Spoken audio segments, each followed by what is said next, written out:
ato na ni aktualon mga ka-idol.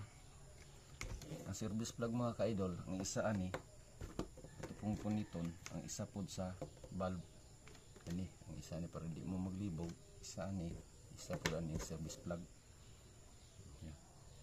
Tapos ang isa pod ani diri po nato ibutang sa switch, isa sa switch linya ani para dili mo maglibog.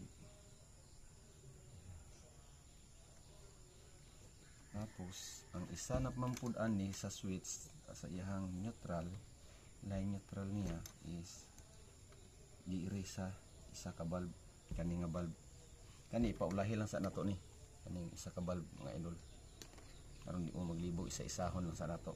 Kani isa mo ni ang atong gibuhat kahapon ini siya. Tapos karon kay gusto ta mo dungag og isa ka bulb, ang isa ani diri na to ibutang sa service plug kani nga linya, sa isa ka linya sa receptacle sa ingon sa service plug isa. Tapos ang isa pud ani diri na to ibutang sa linya sa switch isa. Dali ra niya sundan mga idol. Bali tulo duha ni sa mga idol.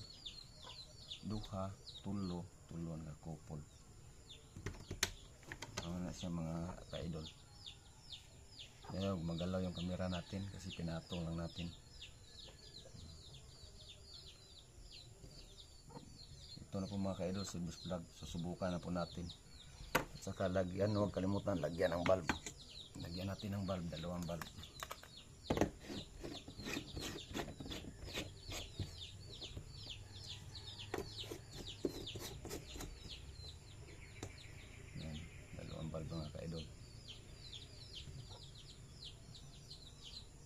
Tapos isaksak natin. Huwag yan po hawakan kasi temporary lang po yan. Hindi natin lagyan ng tape. Yun. Tapos switch natin. Hindi pala nakasaksak yung power source doon.